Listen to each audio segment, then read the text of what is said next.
Cool. And we're live! Hey, everybody.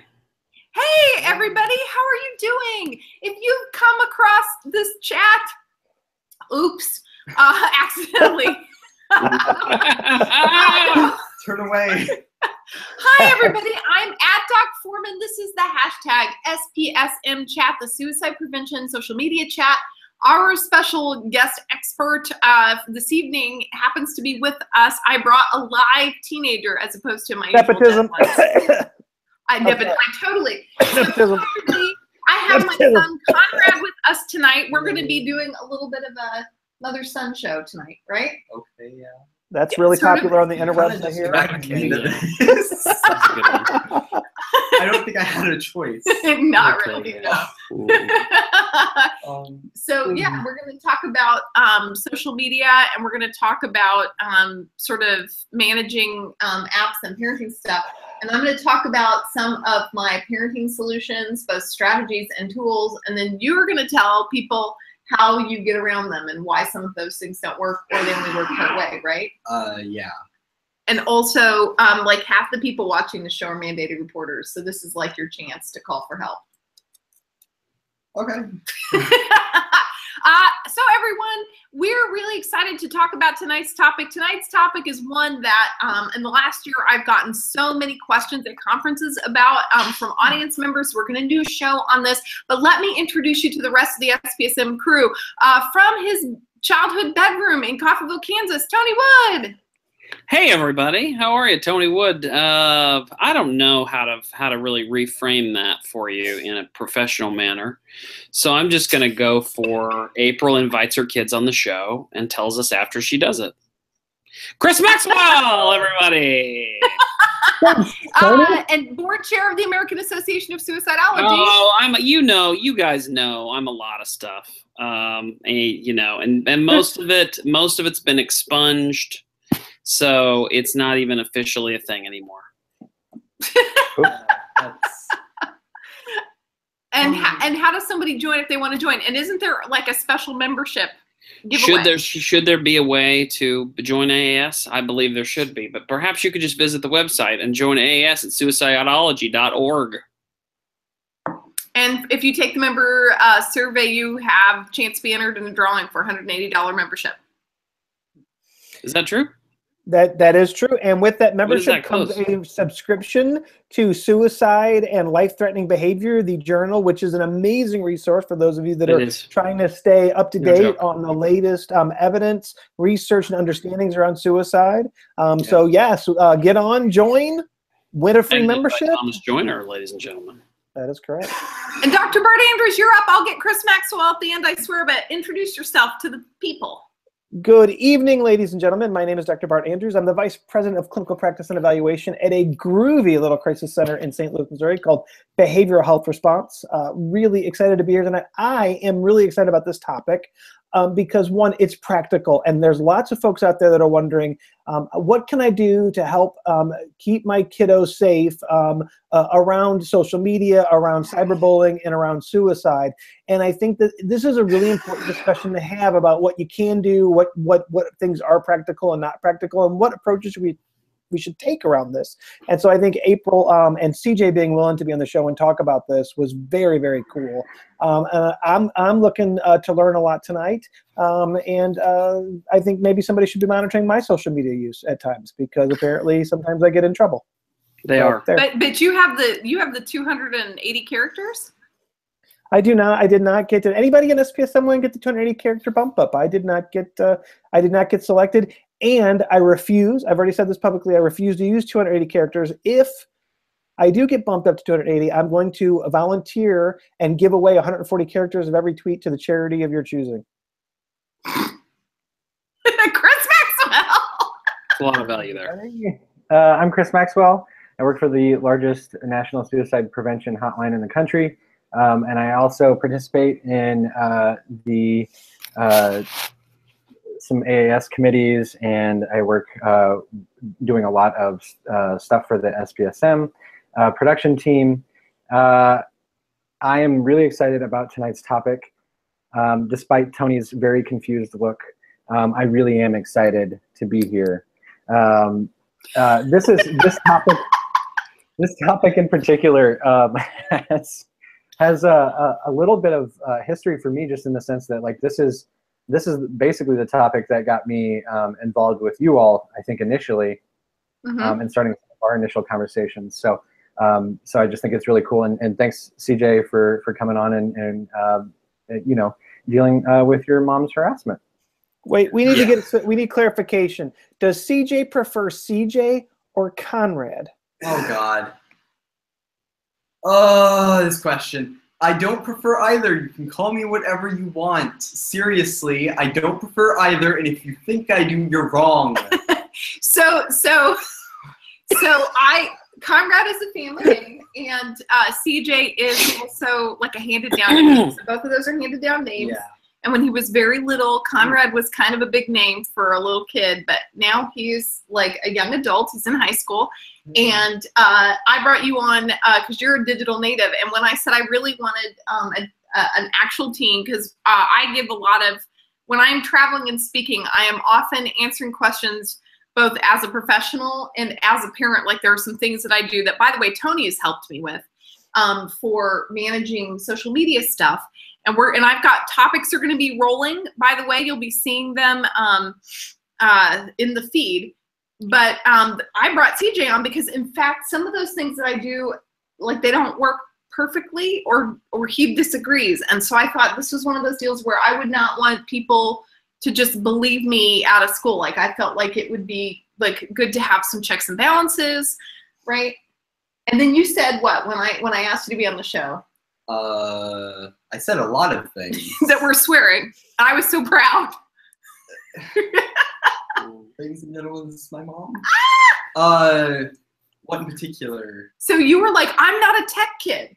I'm not. I am very much not a technology person. I'm horrible with computers. Don't let me. The computers are what Tony does.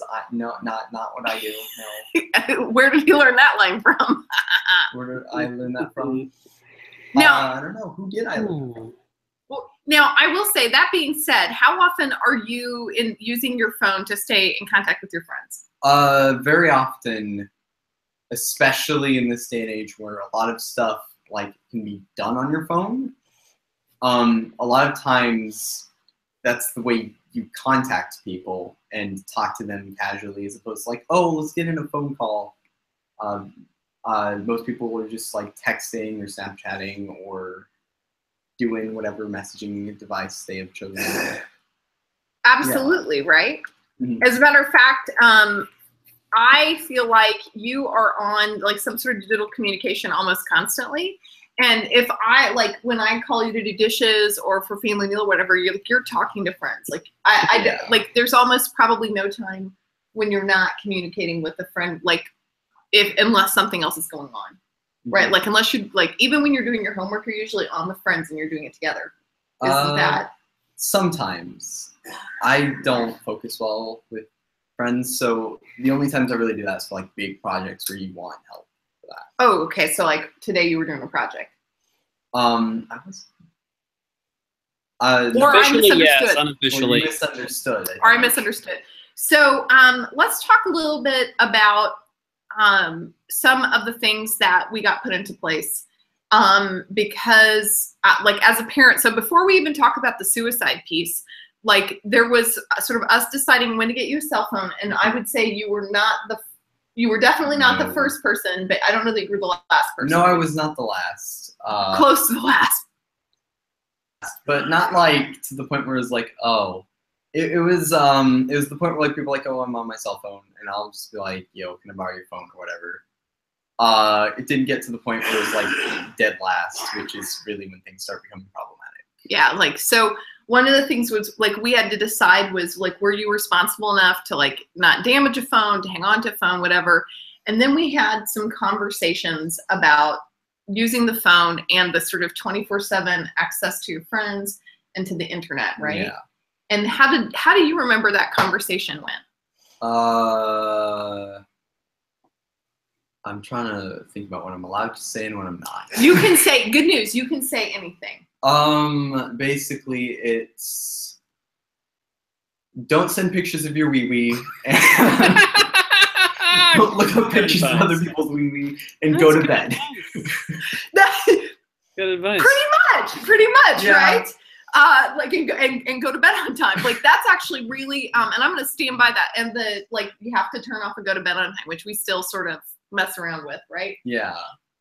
That's a pretty fair. So Chris, Bart, you also have kids. You have kids different ages. When you guys started letting your kids like have a digital life, what were some of the like limits, boundaries, rules of the road that you gave them? Limits and boundaries around be nice to people. Let us know. So we don't do. I feel really strong about this. We don't do any monitoring. We don't do any monitoring of any kind. And I'll explain why that is. I believe in privacy, and I believe kids should have privacy as well. And when we were kids, if my mom and dad were recording me when I was out with my friends all the time, I would have found that 100% oppressive and ridiculous. And in many ways, the social media space where kids are living is just like they're outside playing. And so we were very much anti-monitoring. We talked to Max and Chloe about appropriate use and talked about things that they should and should not do. Like what things were in the should and should nots? Well, definitely around. So it was one of those things around. Don't post anything that you wouldn't want me or your mom to see. Don't post anything that other parents are going to see and is going to cause problems for that kid. Be thinking about minding your P's and Q's, and remember that So one of the things that was really clear with Max and Chloe both. And now in this day and age, whatever you put out there is out there forever. Right? It's out there forever. So when we were kids, we had a lot more wiggle room. We could do something and maybe only a few people or nobody would know about it. Now, a kid can do something and the whole world can know about it. And I'll give you a great example. So we did, Max's Facebook page. Max posted on his Facebook page that he was, and this was when he was 14, that he was assistant manager at, what is that? Not American Eagle. It's another clothing brand. Abercrombie and Fitch? No, it wasn't that one, but it's like an Abercrombie and Fitch. It's like they've got like it's dark inside. It's like there's like Hollister's. Thank you. Yes. Hollister's. So he posted that he was assistant manager at Hollister's at 14. At 14. So my sister saw it and this is great. So she let me know about it. And so we're like, Max, what's going on? So he got really embarrassed. I'm like, people know. I mean, dude, it's not like anybody really believes you're an assistant manager at Hollister. And dude, it's just ridiculous. But he blocked my sister. He's never let my sister back. My sister got banned from all of his feeds. She's you're dead to me, he said. So you're dead to me. So, but we've also, we've had our incidents where parents, Chloe got involved in a dispute with another young lady where they were ragging on each other online. And some of those things that Chloe posted were clearly inappropriate. The girl tried to delete all her, and this is the funny thing. So the mom was monitoring, but even when you're monitoring, kids still delete stuff and get rid of stuff. So the mom couldn't see everything. So all the mom saw was Chloe's end of it. And Chloe's end looked like she was being pretty much of a nasty pants. And then we were able to show the mom, hey, actually, here's the whole thread. And your daughter was being a bit of a, a little bit of a cyber bully. And so that was a good lesson for Chloe, that you no matter how jerky somebody else is being, your end of it still, you need to think about the impact and how that represents you, right? So, but we don't do any monitoring of any kind. So one of the questions that we have, and Chris is a parent of a younger kid, and so he's like a true digital native. Like he's already texting your kid Marco Polos and sends video messages. He's amazing, Maxwell. Or what are some of the anxieties and concerns of digital immigrant parents? And I would be very interested in what y'all thought. I know that one of the things I hear a lot, and I hope if you're on Twitter, if you'll please tweet out some of the anxieties and concerns, is that kids will do things and we won't be able to watch it and control it. And that's like, what if they do something bad and it's permanent and I can't stop them? And that's like, don't send pictures of your wee-wee. And like the reason is like, he does that, like suddenly he is like a child pornography charge, right? Yeah. Like some of that is like, you know, don't do that because that's, you know, like naughty, really- naughty. But like also, I really don't need Conrad to, like, I don't need to be doing child pornography arrests, No, it's not. right? So like things like that. What do you guys think? Anxieties, concerns, either yours or ones you've heard, Chris? I wonder. So the thing with my kiddo who's 5, because he is a true digital native, we've kind of done this thing where we talk about a lot of the things that you all have already talked about. Being kind, making sure that he understands that anything that goes out on the internet will be there forever. But at the same time, we've had a little bit more freedom where we can kind of do it in a slower kind of emergent, here you go, Bart, emergent process. Where as he starts to understand certain aspects of social media, we can describe the consequences and advantages and disadvantages of using certain pieces of it. So whenever I take a picture of him, now he's curious as to whether I'm going to post it on Facebook. And I say, is that okay? And I think that, you know, and we have had that conversation where if you take a picture of somebody, it's appropriate to ask if you can tag that person or if you can post that picture of that person on Facebook, if you can say that you were with them at a certain time. So he's getting some of this kind of in pieces. So the hope is, my hope is, that it, as we kind of expand into all of the other little pieces of social media, he can kind of start putting these together and just basically live the life that that everyone in that stage will live. That those things are all going to be part of their lives. When he grows up, when he becomes, you know, when he gets to the point where he is actually having his own account, do we go back and tag all those things? So it's all very in the moment, I think, which is a little bit different than going back and trying to explain this is how things were done and this is how you have to deal with them now.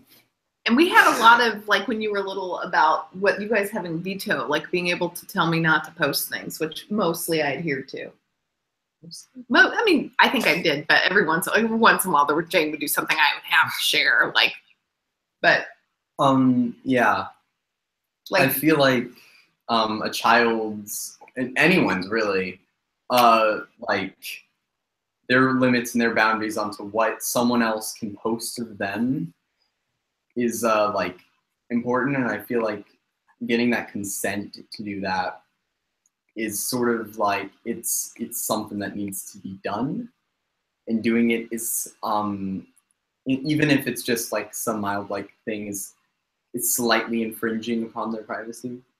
Like if it's just a friend like takes a random photo of you and sends it, that's like okay, but like some things don't, like, you don't want other people to see it, and someone's like, haha, he looks funny, takes a photo. Like, you have to get to a point where there's the fact that yes, everything is digitalized now, but everything doesn't have to be.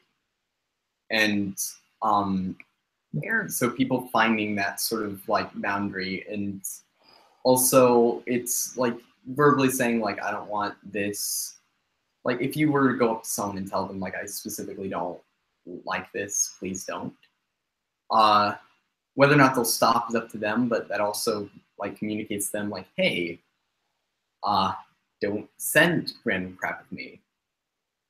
And like that's like one of the things that we had in the blog that you see where they were talking about mentoring versus monitoring, and they said that youth often have a lot more sort of sophisticated social norms and can articulate them around social media, and parents are all worried about, like me, like, are you gonna like get arrested for child pornography? And your big worry is like, don't be a dick to other people. Like if they say don't post stuff, don't post stuff. If you don't want something posted, let your friends know. Like you're thinking about just the social niceties, right? Like between your friends, which I think is really interesting. Like my anxiety is really, really rare and sort of like way escalated, and yours is like a reasonable sort of everyday thing. Yeah, because the thing with social media is that everyone is connected, and the thing is that you have to keep sort of a balance between what you're communicating to everyone and what you're communicating to those in your like public area around you. So like one thing I find like a bit too much, and this is a personal thing, is when people are posting like just random crap and like every day it's like, oh, got milk or something. And unless it's like an ironic, like unless they're trying to tell a joke or do something interesting, if they're just like randomly posting something, I find that kind of boring and like just like, hey, I'm getting interrupted to look at this. Why you're just You're talking about like respect your audience and don't post shit that isn't value added. Yeah, Way exactly. to go, boss. What do you guys think? Wow, look at Bart's face. Well, sometimes we have a need to post things, CJ, and a need for other people to see those things, regardless of whether. I mean, I think it is meeting both needs at the same time, CJ. Don't judge me, CJ. I sometimes do post. Sometimes I post optical illusions that I think are serving a greater good. I've gotten some feedback. I've gotten some feedback that maybe people don't appreciate my optical illusions. I'm open to that. I'm open to that. I think one of the things that CJ's comment on that's really, and it's amazing to me, and I think this is, if folks haven't checked out the TED Talk by Dr. Deborah Heighton? Heitner? Heighton? Heighton. H-E-I, Maxwell? You know? Help! Come on. Anyway, the TED Talk, I'll post that. Deborah with a V. Deborah Heitner? Maybe it's Deborah Heitner. How many Devras can there be on TED? Anyway, one of the things that there was a couple things, she said many things that were really amazing. One of the things that she said, and CJ is really, her wisdom is really connecting with CJ's wisdom. She said that we as adults think that we're experts about all this stuff, but the kids, the youth, the ones that are on this, they're living this life every day. They're the experts on this. And that our first step is understanding about how we should go about approaching our kids around social media is find out what their lived experience, and she actually uses that word, what's their lived experience with social media. And that there is a self-policing element to this process. And it's really, and that we need to understand what they need and what their experience is, and also what solutions they've already got around this, right? And they actually kids are doing a lot of things already that are self-policing, self-structuring, self-supporting, that are just absolutely incredible. Now, one of the things that she did talk about is this permission, and this didn't even occur to me. She talked about how this constant need that when people post or text, particularly with texting, one-to-one communication, that you have to respond right away. Everybody's got to respond to each other 24/7. And that if someone isn't responding to you 24/7, then all of a sudden people start freaking out and thinking, well, they don't like me anymore. I'm not their best friend anymore. They would rather talk to other people. At the same time, the person who is getting text and feels oppressed to respond, that I have to respond to this person right now so they don't feel bad, right? And that giving kids permission to not be engaged 24/7 was this thing that wouldn't even occur to me to hear the kids are constantly fighting about, I want my phone, don't take my phone away, but kids also need limits and want structure, and they need permission to not be on their phones all the time. And that was one of the most amazing things about the TED Talk. Something that didn't even occur to me was, hey, you don't have to be on your phone all the time. And no, you don't have to respond to people all the time. And that's her whole point about trying to develop these apps. So you could come up with apps to do all this stuff. But she said, apps won't solve these problems. We need to teach our kids and mentor our kids on how to approach these problems. And I think that was really powerful. And CJ is getting at that, right? Mm-hmm. The youth's already doing this stuff, and they're coming up with their own strategies around how do we address this stuff when things are going weird in a group chat, or somebody's being kind of annoying on the thread. And I bet CJ's managed a lot of situations like that already, and has ways that they address this sort of thing with each other. And I'd love to hear about that. Yeah, so CJ, we have one question from Bart, which is, how do you manage, because we're also going to talk about suicide and other threats and things like that. Like, how do you manage when people are sort of being annoying, or when people are bullying, or you're seeing sort of behaviors, but it's happening in digital stuff? And then Shelby is asking a second question, which is, where's the line between attentive parenting and violating privacy, like guiding you versus monitoring? Okay. So Bart's question is to how to handle like people who are being oppressive. This is a hard one because there's many different, like think about how you're handling someone who's kind of being a jerk in person. Everyone has their own different ways of managing this. And it's based on how they personally have handled things in the past and how they're more comfortable in doing things. So I am not a very subtle person. Subtle is a word I would not particularly use for myself. I directly go to people and say, hey, you're being kind of a jerk. I am very direct and very, very blunt. I don't know where he gets it. I don't know either. Where do I get it?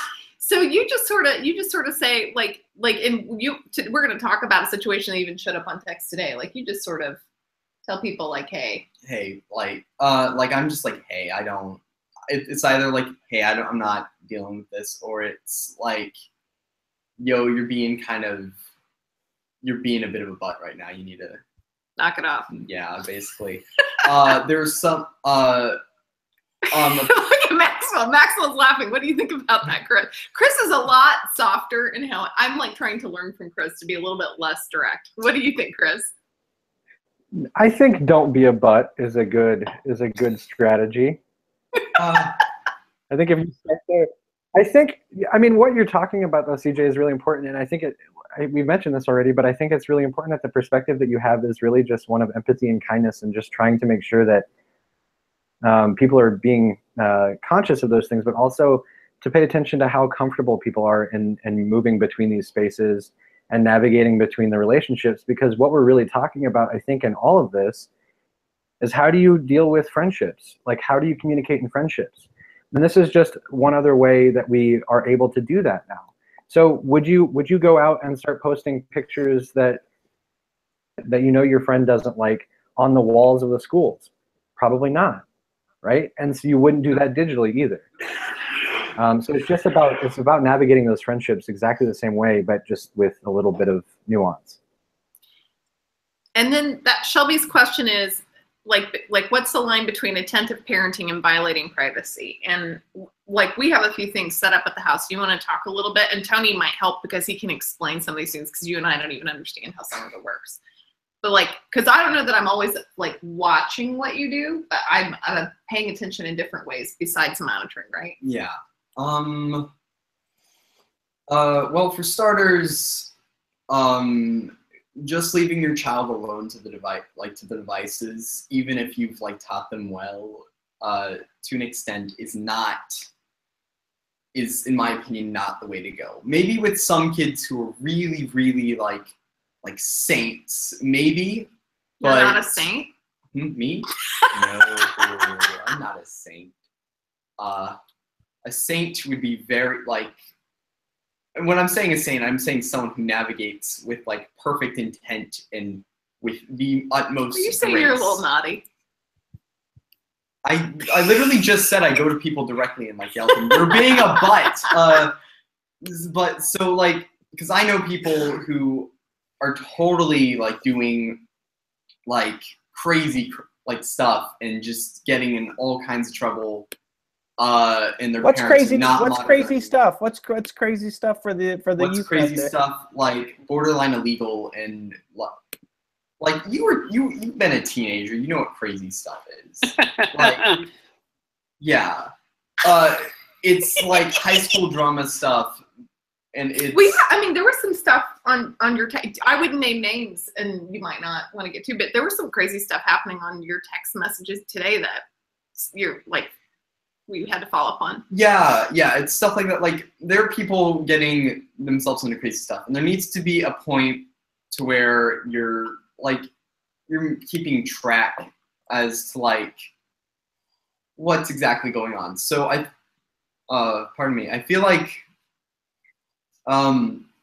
a good rule of thumb, I guess, would be to maybe check the times that they're doing the stuff, because monitoring one thing gives the impression that you're monitoring a lot, and you're going to give unless they know very specifically what you're monitoring, which I do not suggest, honestly. I feel you don't want me to monitor you all the time.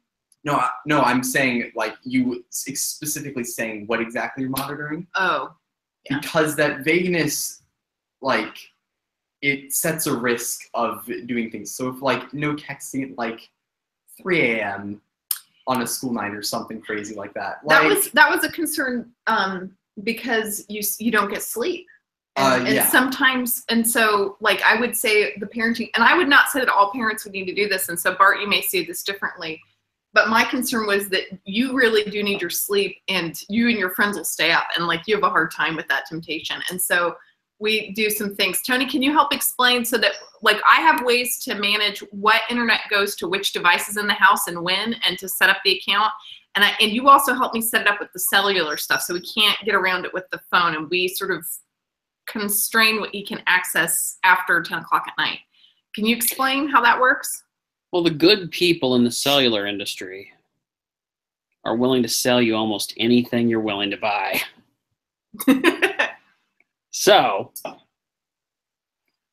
just fork over money and they'll tell you whatever you want about accounts you own already.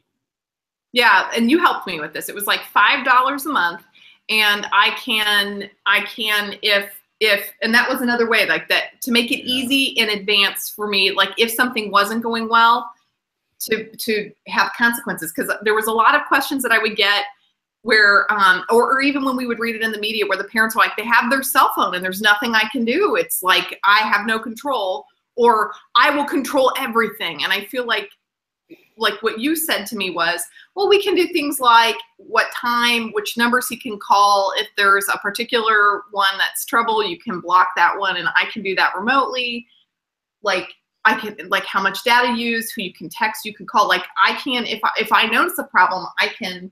And a couple of times when you did some things that were outside of our agreed upon boundary, like this only, like we were texting. Wise.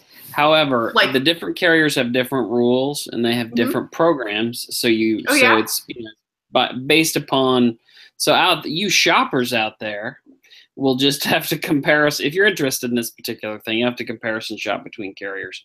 I happen to have been on the same carrier that Dr. Foreman was on, and I had a lot of clients at the time that were on the same carrier, and so I knew what the features were.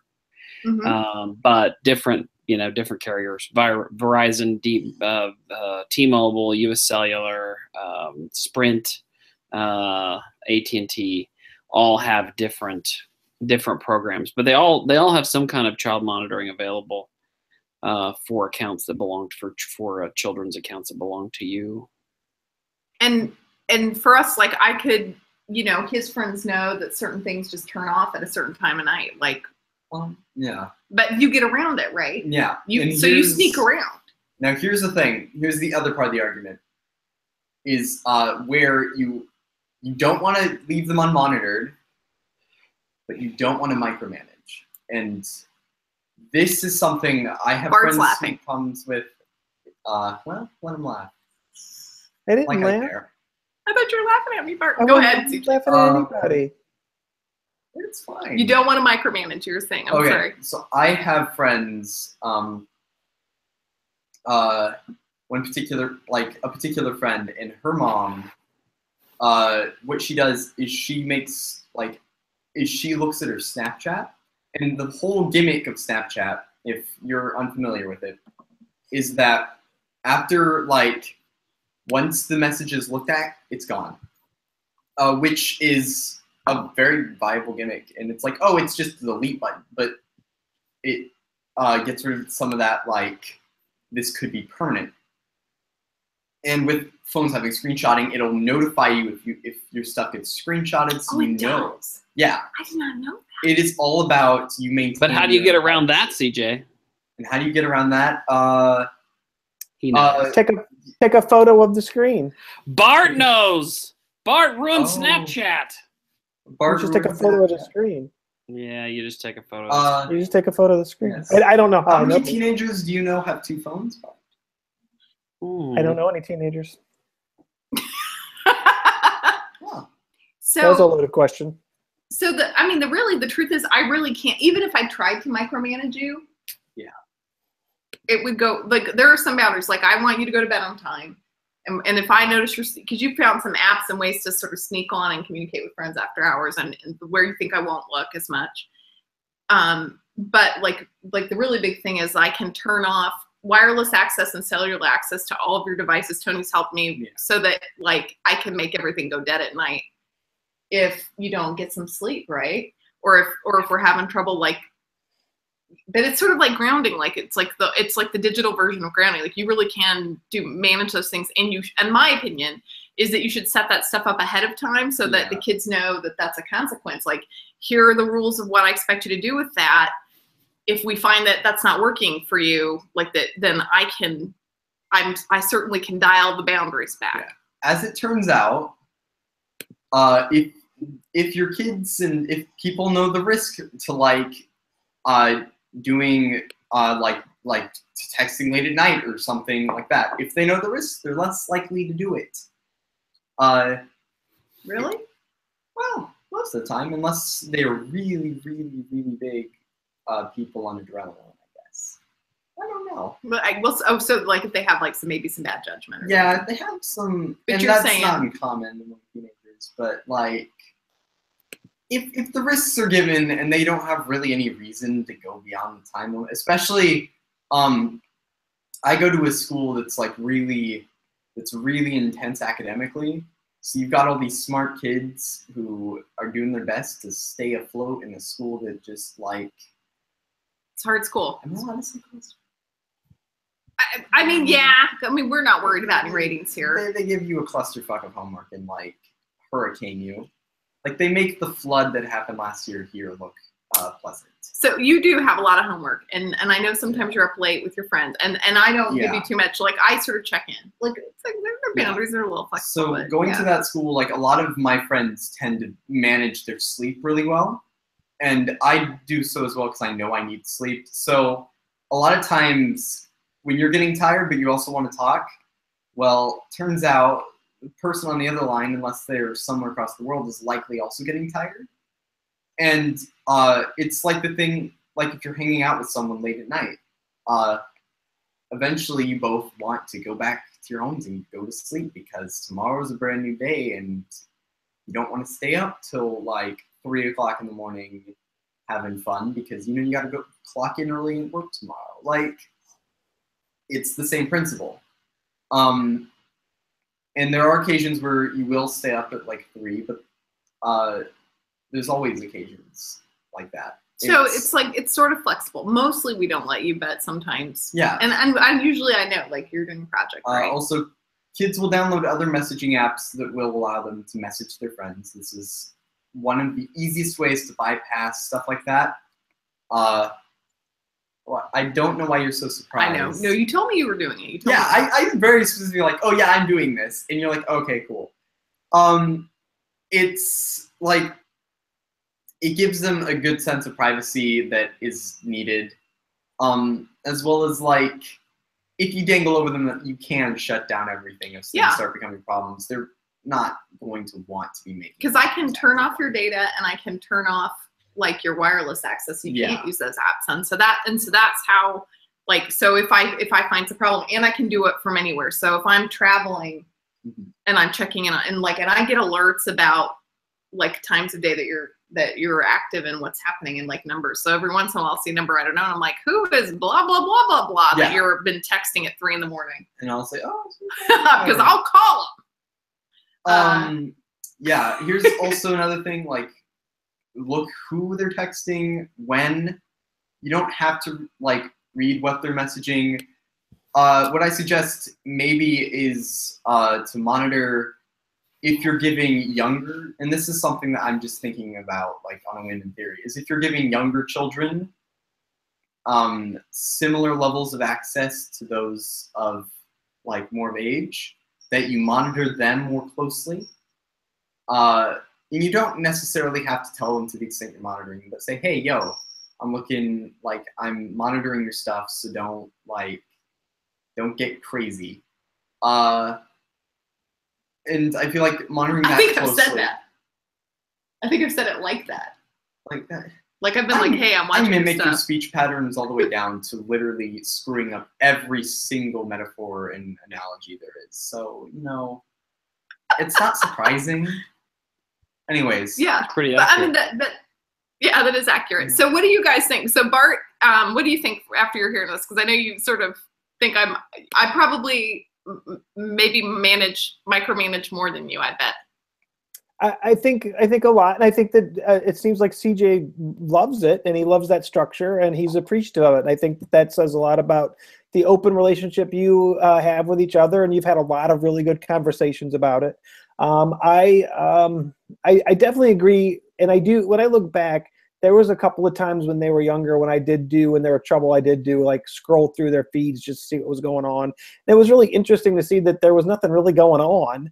And I think that's something that Dr. Heitner talks about, is how boring these kids' feeds are. It's like, oh my God, I guess we're expecting, we're going to find all of this salacious or inappropriate stuff. And it turns out that in fact, they're actually using it pretty damn appropriately. And they're also, these kids these days are really kind of boring. I'm sorry, CJ. We had to apologize during the warm up because we were like, sorry, CJ, we're a little inappropriate. So yeah, it's just like, it's wild. It's like, seriously.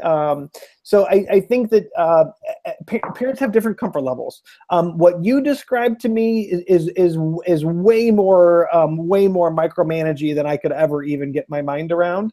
But it works well for you. And then some. I think that here's the interesting thing. I think a lot of this is about the parent's anxiety more than it is about the kiddo. There are certainly certain behaviors that a youth might display where we might have to get more involved to be more engaged. But I think a lot of it depends on the comfort level the parent has and their own anxiety level about this stuff. And some parents have a little more anxiety and need to have a little more control. And some folks feel like they don't need that. And I think there's pros and cons to both approaches. But navigating those and having those conversations.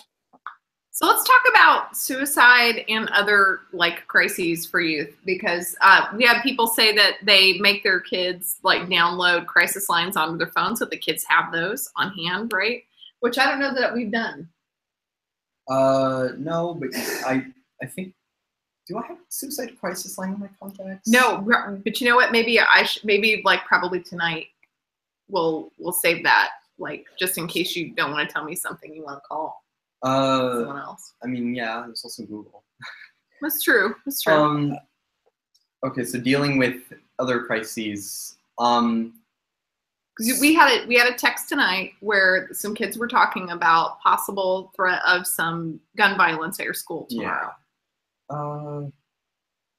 Yeah. So here's also another thing is, and I hate to say this to parents because it might be a little bit concerning, but kids don't tend to want to get the help from like parents and stuff, especially if they can avoid it, because firstly, if they're not willing to get the help, they already know like the risk in the situation. And also like, especially kids who manage and deal with stuff like this a lot, like they also have experience and know what's going on and can tend to like sort of either have experience, have like opinions. And it's basically like if a kid is talking to another kid and is like, I want to kill myself or something. I've had friends who have actually done the more hotline thing to do and have like stuck with them and have been very like watching over them, as most parents would have preferred having like a parent or trained professional do.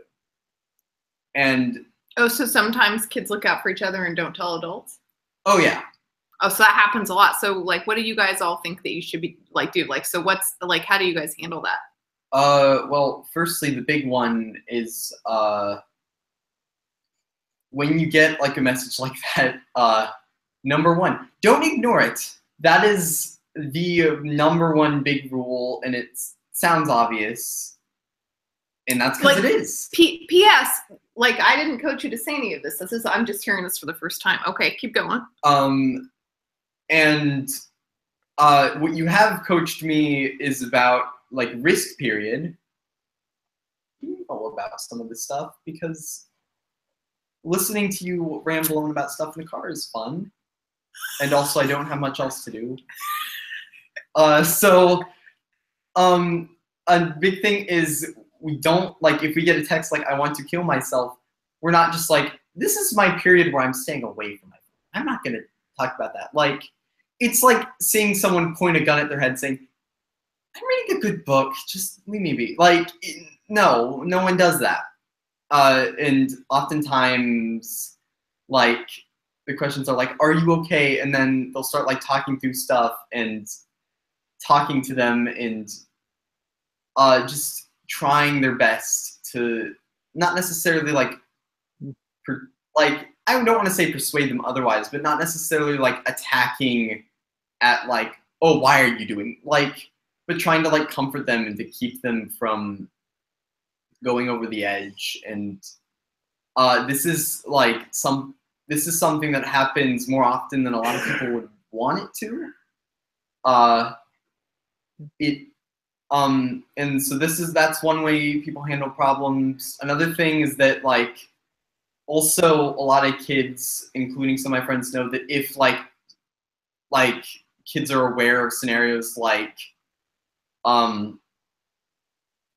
abuse or things along those lines, so they also know like, you guys talk about that? The world is a scary place. Yes. Because guess what? It's the time. It's the time in your life where you realize, oh yay, horrible things are happening. Wow. Oh, that's fun. Yeah. So like, and a lot of kids are like, if things really get bad, you call the hotline and you give them anonymous tip, or like you do this. Oh, so your friends know to do that? Yeah, of course. Huh. What do you guys think about this? I seriously have not coached it. I purposely didn't tell him. I just thought I'd ask him. What do you think? So this was one of the hard and fast rules that I did have with my kids, and this is a line for me, right? And I told Max and Chloe both, if you come across a kid talking about suicide, you've got to get adults involved. And I explained exactly why. That is. In many states, in most states, and this is really unfortunate, teens under 18 can't get their own mental health services. And now in California, at age of 12, youth can actually engage their own mental health services. In Missouri, you've got to be 18. So if a kid is struggling with suicide thoughts, they can't even get their own formal care on their own. Two, unfortunately, I have been involved in many debriefings where a young person died of suicide, and many children in their network knew that the kid was talking about suicide, and then that created big problems. In fact, other suicide attempts resulted from that. So for youth protection, I say that suicide is one of those things, and I get the circle of trust with kids. And believe me, when I was a kid, we had a strong, you don't go outside the circle, you don't involve parents. Suicide is one of those things. Threats to others are one of those things that you got to let me know about. You've got to get an adult involved. So that's something. And I will say that both Max and Chloe on numerous occasions have let me know about youth that were talking about suicide. And actually, I've done some interventions and gotten those folks linked with appropriate services. So both Max and Chloe have been really good about it, to at least to the extent that I can tell, honoring that. And they also kind of know the difference between a kid just saying, oh, I'm just going to kill myself. Because if you've been through some of the kids' threads, that's not an uncommon joke that kids make, like, this is really bad and I just might as well just kill myself. And it turns out the kid's not at all talking about suicide. This is how youth talk to each other sometimes. We can banter back and forth about whether you think it's appropriate or not, but kids have a decent sense about if the kid is kind of joking around about it or not.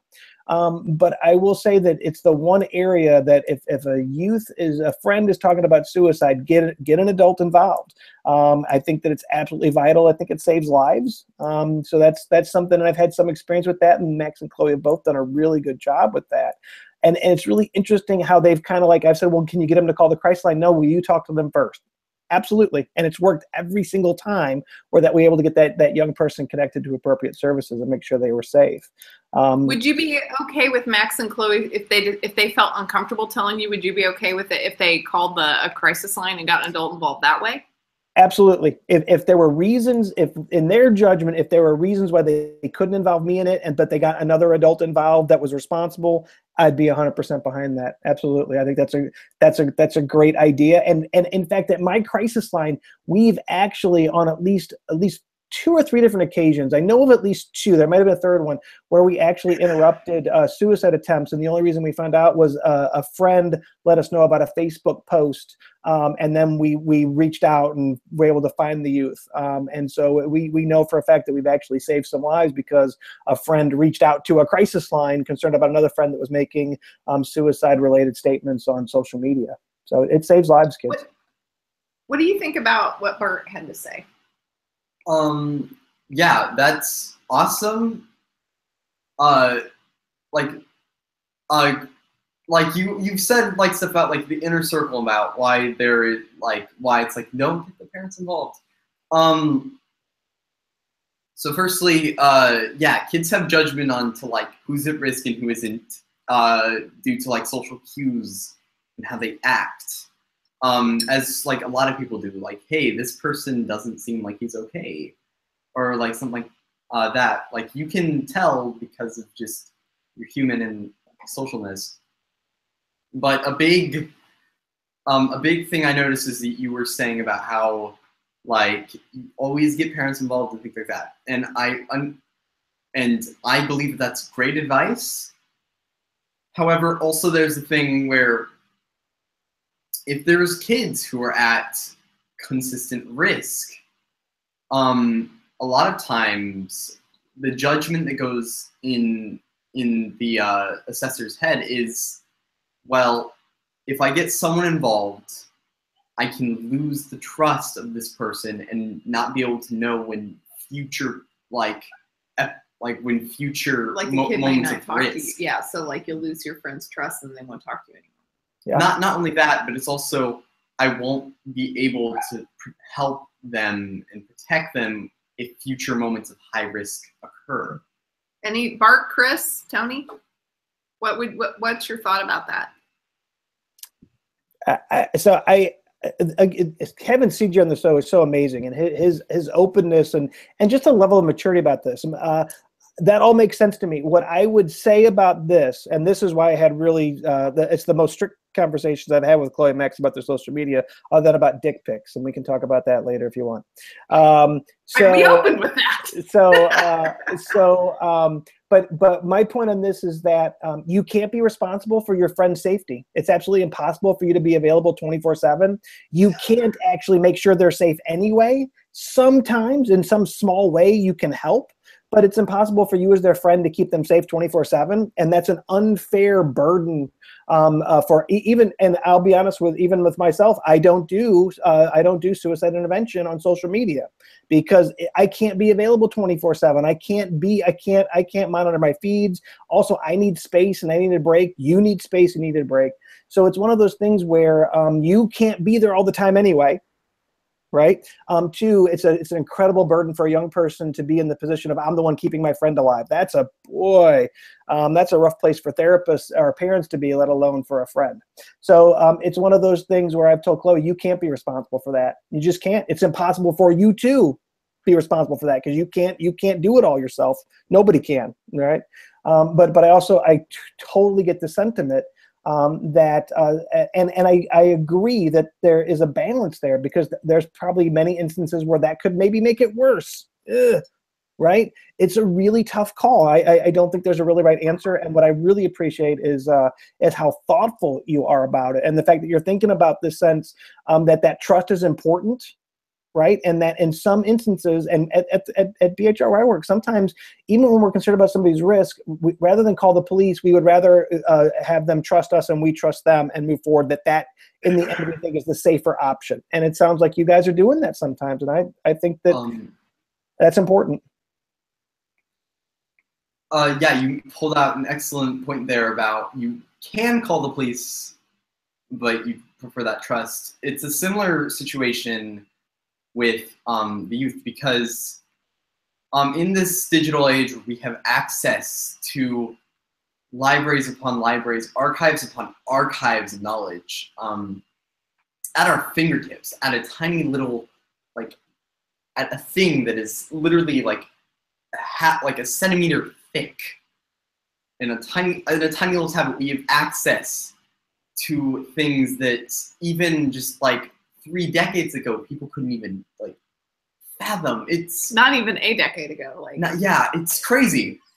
And because of this, we have even the youth have the ability to like contact professionals, and even more interesting, look at precedents, things that have happened before and advice that is given before, and pull out like advice and experience that people around them might not have had and that they might have not had like personally as well. And because of this, a lot of kids do know that if things get really bad, they always have a crisis line in their back pocket. They've always got that last resort. If there is no other way, this is what we're going to do. And that is... Do you think your peers see it like that? I know that I don't think we thought about crisis lines much when I was growing up. Do you guys think you think about that? How advanced were crisis lines when you were growing up? I mean, not very. I mean, honestly. I didn't know about crisis lines when I was growing up. I knew that. Tony, did you guys even hear about? Do you know the first time I heard about crisis lines ever was on a what was that show with the guy that gets Parkinson's now? Who's got Parkinson's? Michael J. Fox. Michael J. Fox. What show was that Michael J. Fox was? Family Ties. Family Ties. He works as an intern. He's got to do some volunteer hours, and he volunteers on the high school crisis line, and ends up talking this kid who's at risk of suicide. I'm like, I didn't even know what a flipping crisis line was, and the only crisis line I was aware of was a fictional crisis line on a sitcom with Michael J. Fox. So, I don't think I heard about a crisis line until college. At the very earliest. Well, I mean, it was really only like the 60s and 70s, like when, I mean, when I'm being born, that people start having any kind of phone lines. And when was the National Suicide Prevention Lifeline a thing? This could be funny to people. The reason that I just realized just now that the reason I know what crisis lines are from, I believe, a 1976 sketch of Dan Aykroyd playing Jimmy Carter on a talk show. Yeah. Have you seen this sketch? Anybody but me? Well, tell us more. This kid calls in freaking out about a drug experience that he's having, right? And Jimmy Carter, Dan Aykroyd, as Jimmy Carter, talks him down. I don't think I've even seen that. That's why I know what crisis lines are. Otherwise, I didn't know what a crisis line was. That's first season SNL, right? Is that first or second season, I think. Wow. So, like, that's pretty big. So, from my generation to your generation, so 20 years and some change, went from, like, barely sort of understanding what a crisis line was, and I wouldn't have known the number. And even when I started doing therapy, like, we were publishing, like numbers that you would have as a therapist and, like, a binder to give with patients versus there was a National Lifeline, which I think, what year, do we know what year the National Lifeline number started? Well, it depends on what you're talking to. 2001 is when the Hope Line went live, I do believe.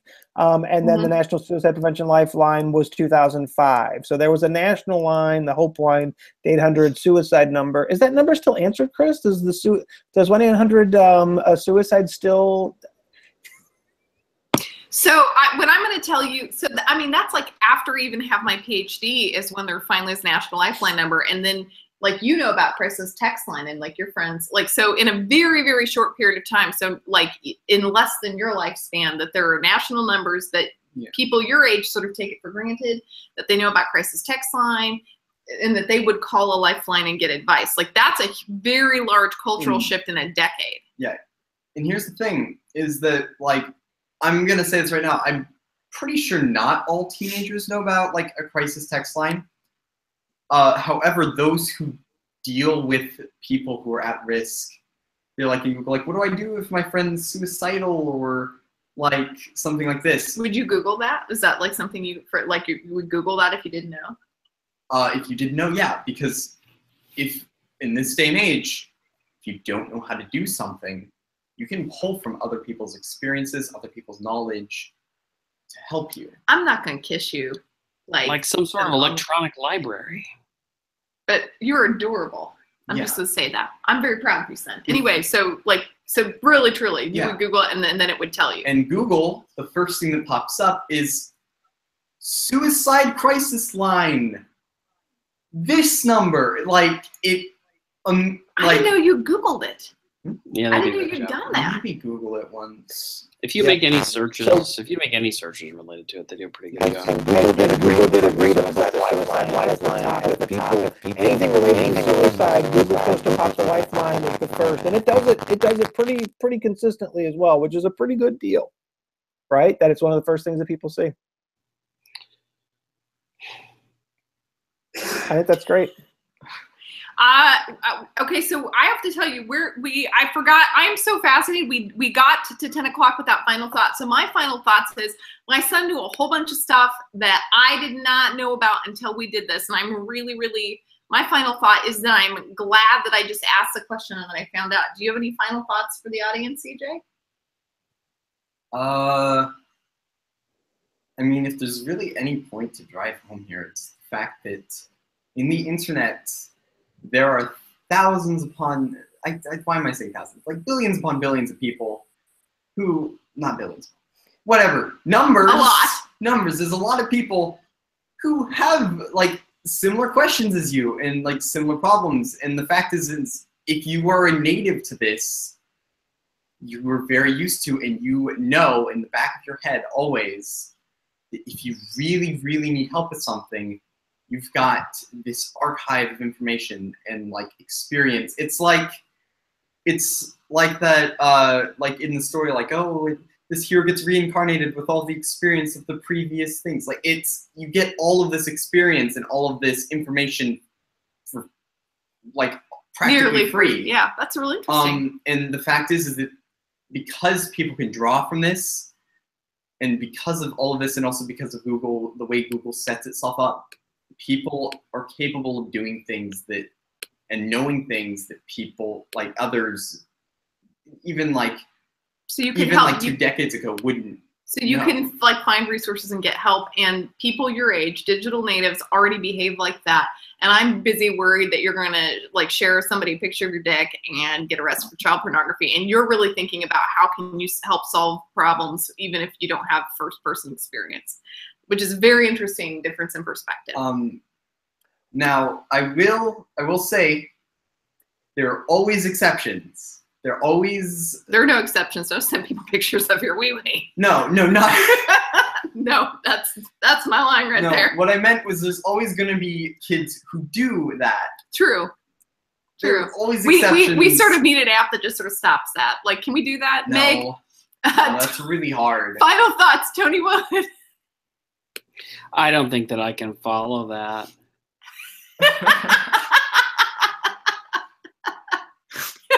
Yes, Careful you with can. the Come on, camera, final kids. thoughts. Be careful That's all I with can your tell you. Uh, No, you can Chris do whatever you want. Make yourself happy. Just don't get arrested. Yeah, Ah! that's Chris Maxwell. Yeah, my final thought is that, and Elise Urani is pointing this out too, is that while there are a lot of concerns and possible consequences with social media use, as CJ's pointed out, a lot of times the things that we think they're doing really aren't actually happening. But what we can do is use the massive amount of support and advantageous aspects of social media to provide wraparound support without being micromanagerial. So if you have, and I was talking to somebody about this last night, if you have a person who you know might be at risk, and you have set up multiple people in their lives as support, as part of their support system, and they are all linked into their multiple social media accounts, even the hidden ones that they aren't telling you about. If you have several people kind of keeping an eye on them through social media, if they are linked into certain support groups on social media, if they're finding support in whatever way and it's healthy and good for them, then we should be encouraging that interaction as well, instead of necessarily trying to eliminate or restrict as much as possible. Bart, final thoughts. Final thought is something that actually Dr. Deborah Heitens was talking about, and that is that as we're progressing technologically, we're literally altering our relationship with space and time around communication. That in fact, everything is moving so much more quickly, right? Everything's moving more quickly. We're actually bending and completely accelerating the rate that information is exchanged back and forth between human beings. This is not going to stop. It isn't going to all of a sudden everybody's going to say, hey, let's slow this train down. That actually, there's a lot of reasons why that's not going to happen. And so it's incumbent upon us as everything keeps speeding up, because it's going to, that we got to keep up to speed. And one of the ways that we can do that is learning from the kids and the youth. And CJ, you taught me a lot tonight. Thank you for being on the show. That was incredible. And I think we need to do more of this stuff, because I think hearing from folks like CJ, we're going to learn the things that we really should be learning, instead of trying to tell people what we think it is. Let's find out what it really is what I'm saying. Thank you. So there you have it. We're about 4 minutes over, but it's another Sunday night. I strongly recommend that if you've not done so, reach out to the teens that you know, and instead of telling them the things that you're afraid of and scared of, do what we did tonight. Ask them, how do they use it? What I've learned from my son tonight is that if his friend has a problem, he is wanting to help, one of the things he might do is just Google it before he maybe even talks to me. But by the way, there are some good resources, and I need to start paying attention and thinking that way. That teens are more aware of crisis lines and will Google them and will check in on them more so than maybe we as adults realize. And that while we are worried about catastrophic things, in fact, the things that we're most worried about are very unlikely, but the everyday things that our teens are becoming aware that at that point in their life that the world has a bunch of really bad things that happen, and they become aware of bad things happening to their peers or to themselves, and that they use online resources and social media to get resources, to solve problems, and to connect with peers and get help. And that's in a lot of ways a really great thing. And we're excited that our digital native youth often know how to do that, and that's wonderful. Have a great evening, y'all. We will be seeing you next week. We're going to be eventually in the upcoming weeks doing a wrap up of what happened during Suicide Prevention Month, especially on social media, because a bunch happened, and I cannot wait to talk to you about that. And we will be talking with you soon, everyone. Oh, and we will be having more about social media surveillance that schools use, and talking a little bit about sort of that angle, because we have actually had a lot of questions about kids and digital media. So we will be talking with y'all soon. Have a great week. Take care. Bye. Bye-bye.